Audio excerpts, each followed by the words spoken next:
It's so important for me as an investor to understand the motivation of why a person has gone out and put hopefully their life on the line to be building a business. Hello and welcome to Shopify Masters, your companion for starting and building a business. I'm your host, Shuang Esther Shan. You probably spend a good amount of time thinking about your finances. Fundraising and understanding the world of venture capitalists can be intimidating. But our guest, Elly Truesdell, is here to demystify it all. Elly spent nearly 10 years at Whole Foods sourcing new brands before she co-founded Made by Nacho, a premium cat food company created with chef Bobby Flay to bring his cat's favorite dishes to life. Their brand, along with others like Midday Squares and Omsom, fall under Elly's own venture fund, New Fair Partners, dedicated towards serving the modern eater.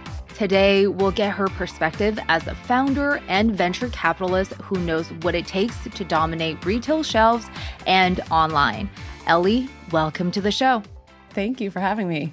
Very, very excited to chat because you have this really incredible, well-rounded perspective on finance.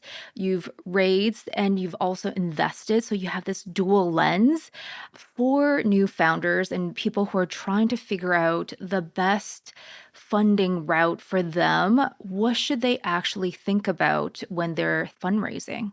A lot of it is realizing or recognizing your stage, where you are in your process. If this is a first-time raise, you're a young company and a startup.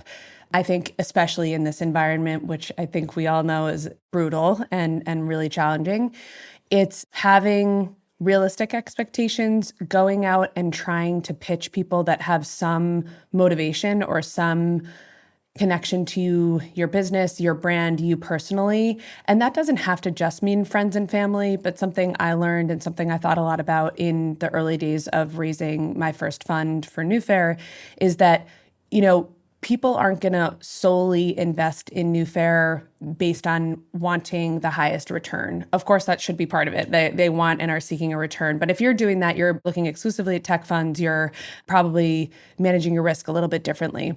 What I needed to do was find investors who were particularly motivated by or cared about food. We're food specialists. We exclusively invest in food.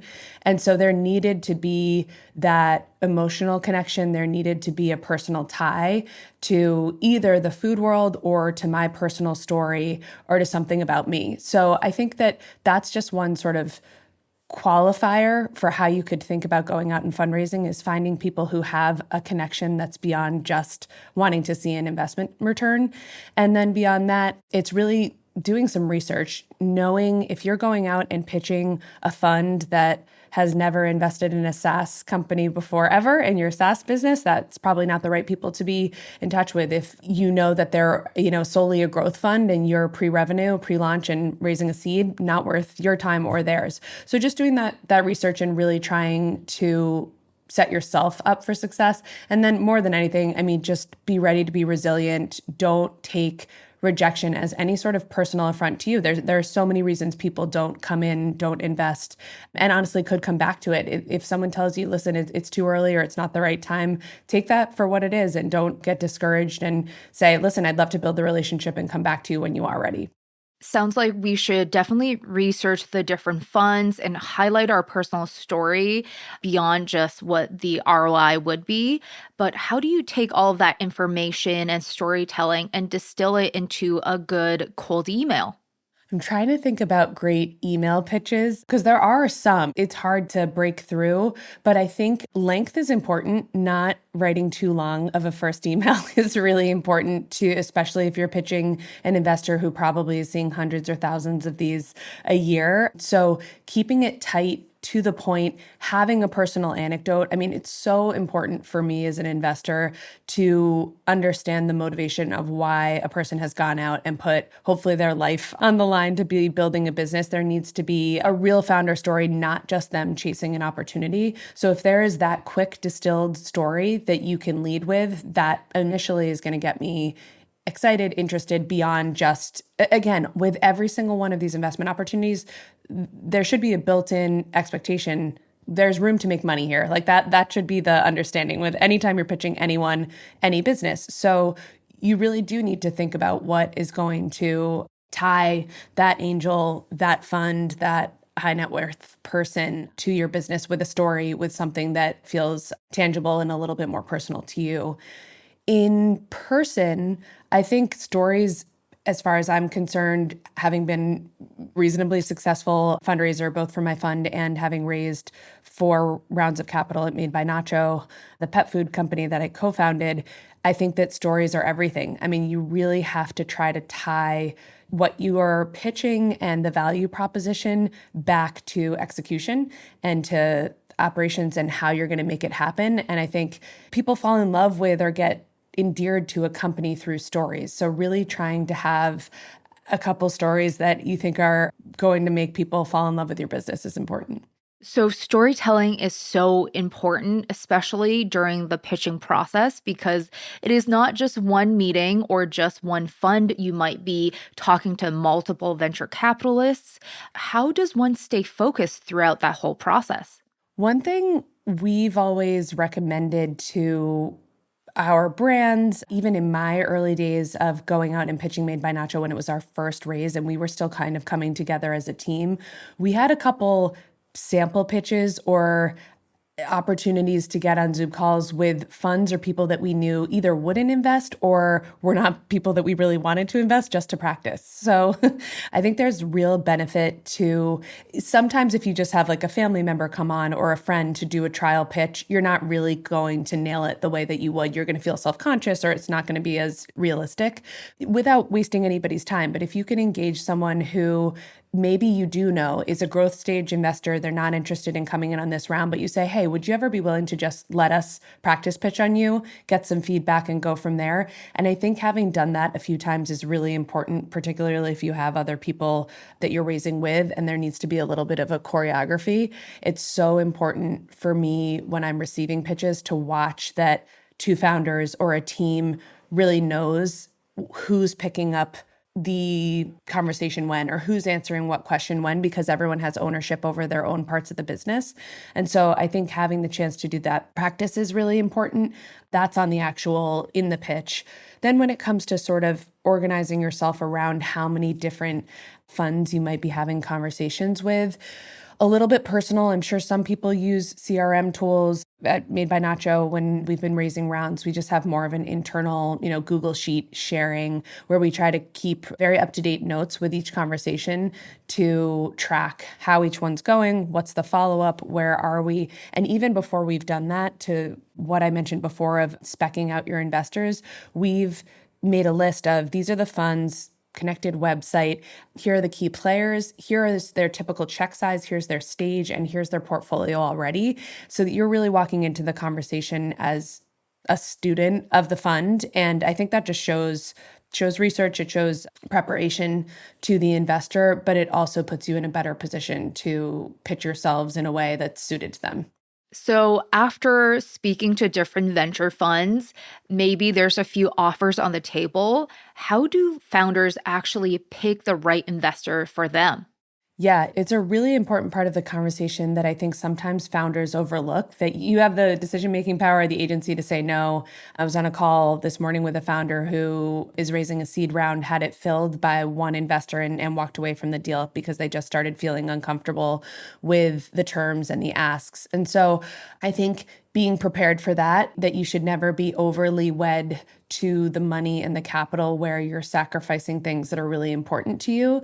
And so really trying to get a sense, both from your conversations with the investor, if they're aligned and you have a shared vision for building this company, as much as you can back channel and find out from the rest of their portfolio how it's been working with them. I have done that so many times, and fellow founders are going to be very willing to tell you, yeah, these people are great during hard times. These people have not been supportive during tough times. And I think getting that feedback is important, but more than anything, really trying to address the terms up front. And one thing for us at Nacho that was always problematic is if you discuss terms, really felt like you laid everything out in person or in, a conversation, and then a term sheet came back that did not reflect that, that just sort of immediately broke our trust and probably felt like a partner that wasn't going to be the right fit. Whereas if what we'd outlined and detailed was all in there, we felt like, okay, great, that, we've built this rapport already. The investor respects us and is putting on paper what we've already agreed to. But I think it's just really important to be prepared as a founder and a business owner to walk away if you need to. Once a founder secures funding, the relationship with the investor actually lasts years, if not decades. How do you ensure you nurture and grow with the investor over the years? It's really important to remind yourself, especially if it's your first time raising money or you're early in your journey of raising and building a business, that you might be in a relationship with this investor for 8, 10, 12 years. So it's a little cliche that this is a marriage. It's a very long relationship. So much can happen over those years that it's really worth doing the diligence. And so I think preparing yourself for the term sheet is important. Building the relationship over the years is so important, and it will change. We find at New Fair we're intending to be really hands-on and supportive and helpful in the earliest stages because that's where we're expert. That's where we've supported and built the most companies. That's where we hope we can help you see around corners and be the most valuable. As you continue to mature, our relationship might become one that's slightly less hands-on and a little bit more strategic and advisory and, guidance and feedback. And so I think recognizing that too in how you're stacking your cap table or how you're thinking about bringing on investors in your different stages of the journey of, okay, we've had really pivotal sort of like seed and Series A investors who know how to advise us during this period. And as you move forward and maybe are getting closer to an M&A deal or a sale, or you're looking to take growth equity and just really need to prepare yourself, have different investors that you're building that relationship with.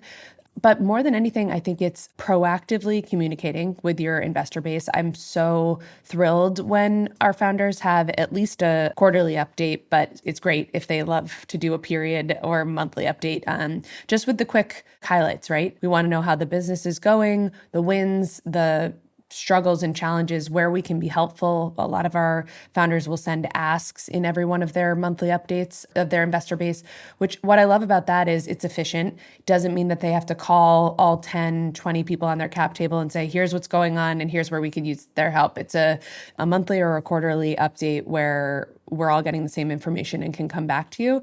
And then if you're doing that regularly beyond the email correspondence and those newsletter updates, just knowing enough about each of your investors to say, we're having an issue in and with our 3PL and logistics. I need to call my investor who I know has done supply chain before, or I need to call someone who's on my cap table who's a founder and might know another person that I should be calling about this. So I think really being prepared to utilize your investor base, knowing that they might not be actively reaching out to you, and then maintaining the communication outwardly and consistently is just so important. It helps everyone.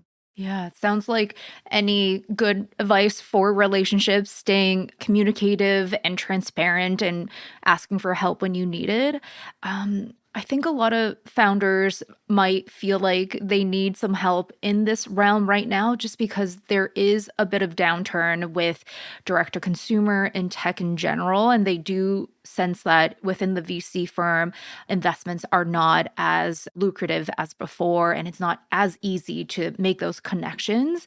What do you think founders can do to ensure that their runway is built on their own terms and it lasts long while they're trying to figure out fundraising in the background?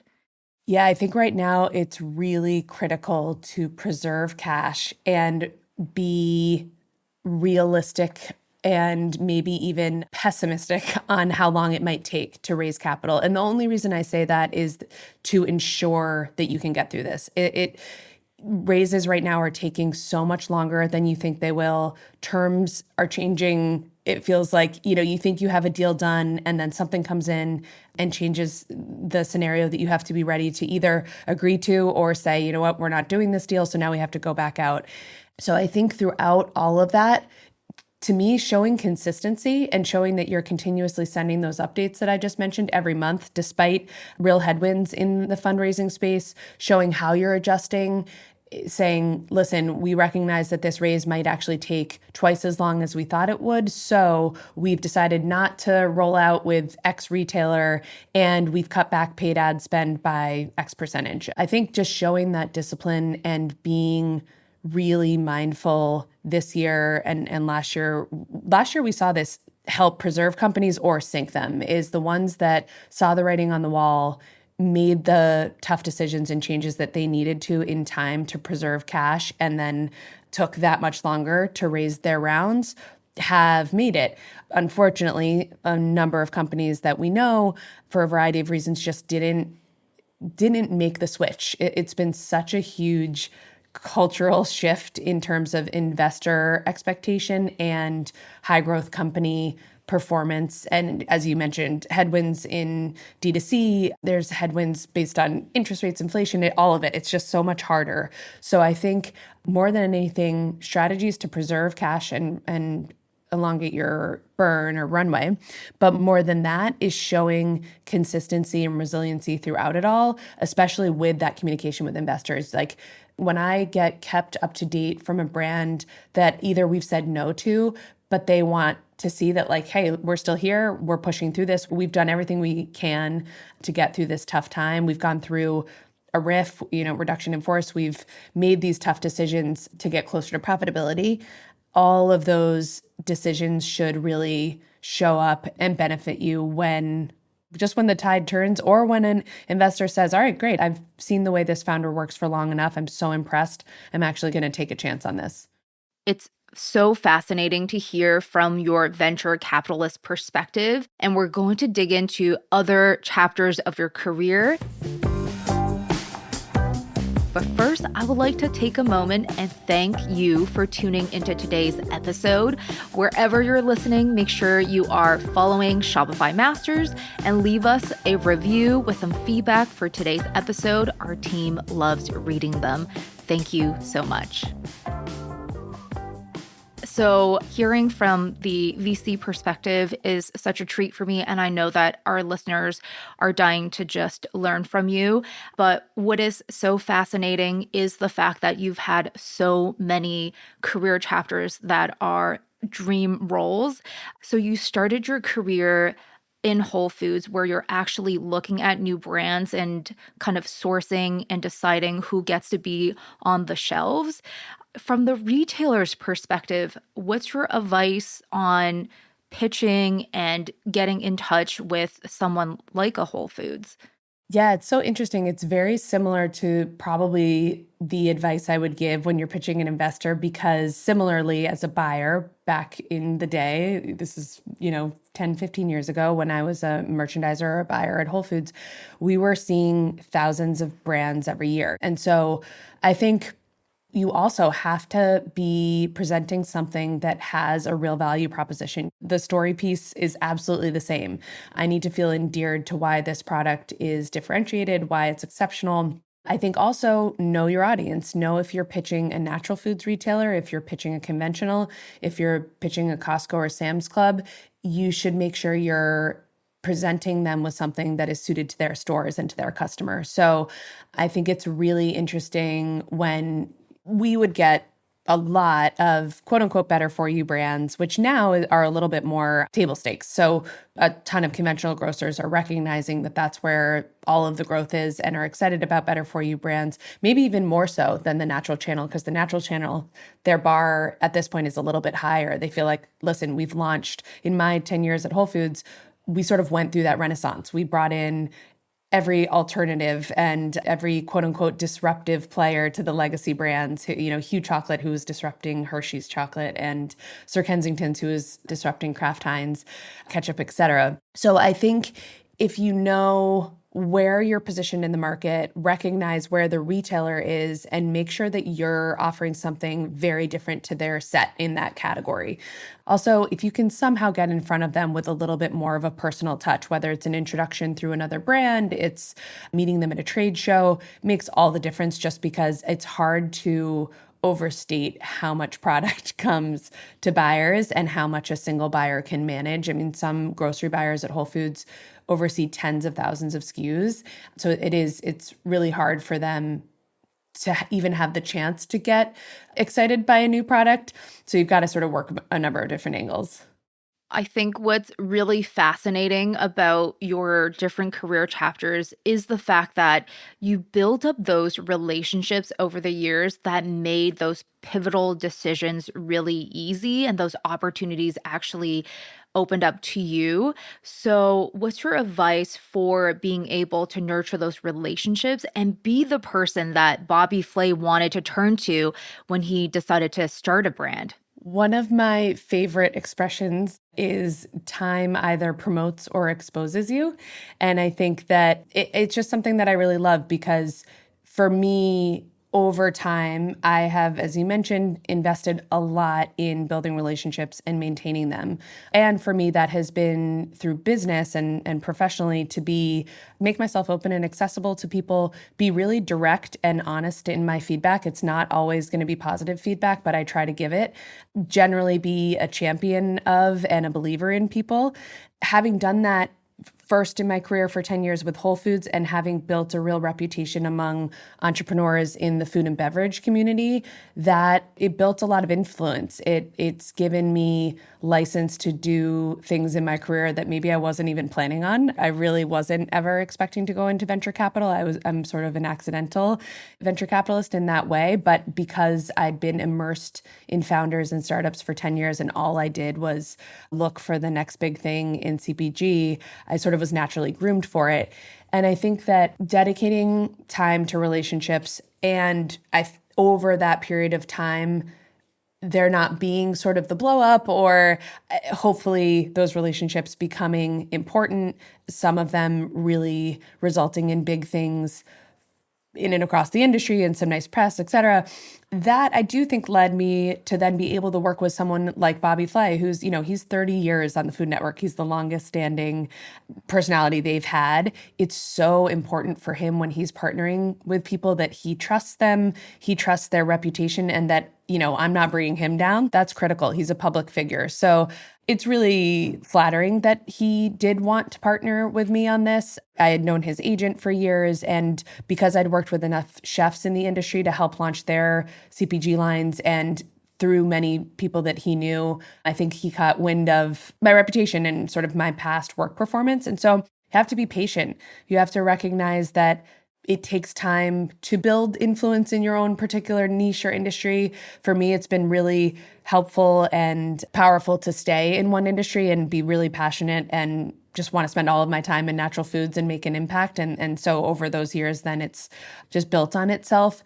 Yeah, I think beyond just building the relationships, hopefully having built a great reputation, that opened some doors for me that maybe wouldn't have been open otherwise. But I also really took some leaps. I'm just sort of the type of person who, if I see an opportunity that I'm excited about and I know that I can bring something unique and specialized to the table, but I haven't learned it all, I'll still go for it. So certainly when I left Whole Foods, I ended up joining and running a manufacturing facility, a co-packing business in Pennsylvania. That was something I'd never done before, but I had enough insight to the industry itself. I knew I was going to be able to bring a lot of strategic and qualitative elements from my years in retail and from working with so many brands, and then learned as much as I could and really relied on and trusted the people who were working for me in the facility to sort of be my own instructors. And that was the same thing when Bobby Flay tapped me for Made by Nacho. He said, if I do anything in CPG, you're going to be my first phone call. And a couple months later had this idea, or had been stewing on an idea with his cat, Nacho Flay, around launching a premium cat food line. And when he called me about it, I thought to myself, okay, I've never had the chance to really be, number one, never built a brand from the ground up. That's exciting. I, at that point, really hadn't worked as closely on a D2C business. I recognized that everything was moving omnichannel. I had a real expertise in brick and mortar and retail, but I wanted to learn more in digital. So I think I always think about things from the perspective of, okay, I know enough about this that I can do it, and I can bring some real specialty in that. I knew I could build a great team. I knew we would have a excellent retail launch and just engage the right people. But it also was going to be a challenge in learning the pet industry. Had only been in human food to that point, and I was going to learn omnichannel and learn what it meant to build a profitable brand across different channels, not just brick and mortar. And so that's been an incredible journey. And I think it's, just some advice for listeners is like never look at an opportunity and think about all the things that you don't know yet, but rather, okay, what am I bringing to the table here that's going to be really unique and differentiated and that I've built my particular strength and influence in? I can come in and nail that part and then learn as much as I can from the people around me, hire the talent and recruit the right people around me to fill in where I know I'm going to have some gaps, and then learn as much as you can from those people. So it might have been a big challenge to change your mindset because you used to be the person that brands pitch to and turn to for advice. And now you are the entrepreneur that has to figure out supply chain, production, manufacturing. So how did you adjust to that change? That was a huge shift. It was really different going from being the person who is in a position of authority at Whole Foods for so many years, green lighting products or telling you that you weren't on shelf. I was the one being pitched all the time. And to then move into a founder seat where you're just getting so rejected so often in the early days, it's been actually pretty great. We're about 5 years into building Made by Nacho and officially 3 years since launch commercially, and reflecting on and looking back at some notes from when early days I was calling people, either sort of pitching them, asking them for their advice, trying to hire them. So much rejection. I mean, like people just really couldn't believe in the idea. They couldn't see it yet. We didn't have anything to show. And so most people can't envision that you can build something out of nothing. And I will say it's been very gratifying. I was down in Orlando for Global Pet Expo, which is a big pet food trade show a few weeks ago. And I ran into at least 3 people who were sort of in that cohort of industry insiders or investors that I'd reached out to early days, sharing the idea for Made by Nacho, who were pretty dismissive, and it totally fairly so, of sort of like, you're, good luck. You've never done pet before. Cat's hard, et cetera, et cetera. And all of those people were sort of like, clamoring to talk with us, very excited about Made by Nacho. When can we next meet? It just really like had such amazing things to say about the brand. And so I think that just had to get through that time, be resilient, recognize that if you're resolute on something that it is you're doing, it can and will and should work. Yeah. And I think also we have to know, what was it like working with Bobby Flay? Because a lot of people think celebrity co-founder equals more attention. But I think from the perspective of a co-founder is more attention, also more pressure to deliver a great product. So yeah, how did you incorporate his ideas and turn them into a product? I feel incredibly lucky, and I couldn't have predicted this. I'd worked with Bobby enough, but not to the extent that over the course of 5 years now that we have, and I couldn't have ever prepared myself for how professional and just I can't use any other word than pro he is at all things he does. His time management is incredible.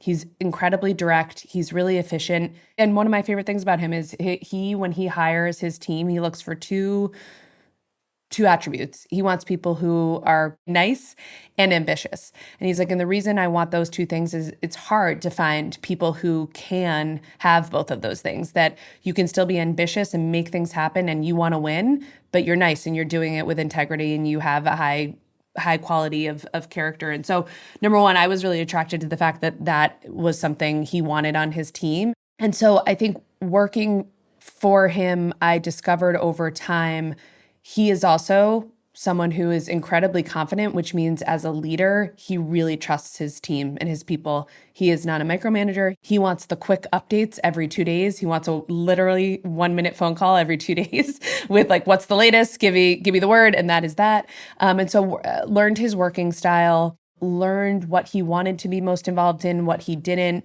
And he's, I think, more involved than people would expect. I mean, I've been on 3 Made by Nacho calls or meetings in person with him just this week. We did have our board meeting this week, but 2 other full team Zoom calls where and it's 3 years into the business where we're discussing marketing strategy. But he really engages. And I think that it was just important for me, and this is for any co-founder with any fellow founder, but particularly with like a public figure and a celebrity, is trying to understand their working style, their expectations, their obligations. I mean, his life is incredibly busy. He has so many demands on him that I did have to figure out, how do you want to be delivered information? Turns out it's phone call and quick, not long emails. And he won't even read them. It's sort of like, just call me. That's what he wants. And then I think there's a certain level of pressure of this company's going to have more of a magnifying glass on it because it is Bobby Flay's brand. That puts even more pressure on our quality assurance and food safety. It's huge in everything that we do. Like, that's always been a huge part of our team. The way we manage people needs to be really sensitive, and we have to always keep that in mind because he's a public figure. And I think more than anything, people are going to want to tear down the brand. You sort of have to be ready for the haters as well and be resilient to that. Luckily, there are a lot of people who are cat lovers, are beloved. So many people who have never known that Bobby is a cat person and are seeing him as a cat dad. He's much more, he loses his sort of like Food Network veneer, which is meant to be tough guy, and everyone's trying to beat him. He's like any other pet parent. I can certainly listen to you forever because there's so many great learnings from different parts of your career. But for our listeners, I think it's really important to understand how, for Bobby and yourself, you were able to notice that white space. How do we know that our product is the right one to invest in, and this is an idea worth putting into production? So much of it, I think, is, have you had this problem in your life and you're addressing it? Because you're, I think, even more inspired and motivated if this is something that's really become a hurdle for yourself. I mean, so many food companies are built off of, oh, my daughter was born with a corn allergy, or my son is celiac, and so we needed to create something that was better. That can be really important. But I think it's also just getting a real sense of the market. It is so important for young brands to know every other competitor that's out there. It's tough when I get pitched a product or a brand that says they're the only person doing X, and I, even just off the top of my head, anecdotally know 3 or 4 other brands who are doing it. So really having a sense of your competitive landscape is so important, but there needs to be something outside of that as well. It really can't just be, oh, I'm recognizing that women's health is an open opportunity. And, or for instance, maybe a man is recognizing that menopausal health is like an area that really needs to be addressed, and they then decide to go tackle it. Like, there's probably a little bit less credibility there. Like, there should, and hopefully is, particularly in food and beverage CPG. This might feel different in different consumer products, but there's such an emotional tie that there should just be a personal flavor. There should be a personal motivation and connection to why you're building this business, that no one else could do it the way that you're doing it. And, the way we look at food is it's a lower barrier to entry. So brand and the community that you build, the founder story, and how you communicate that through storytelling becomes your moat. So many great learnings. Thank you so much for being here, Elly. Thank you. Thanks for having me. This is great. That's Elly Truesdell, the co-founder of Made by Nacho and the founder and managing partner at New Fair Partners. Our show is produced by Gogo Zoger and Megan Coyle. Our engineers are Miku Betlam and Matt Shorts. Benjamin Gottlieb is our managing producer, and I'm your host, Shuang Esther Shan. Come hang out every Tuesday and Thursday to catch brand new episodes of Shopify Masters. And if you're still listening, go share this episode with another founder. Thank you so much.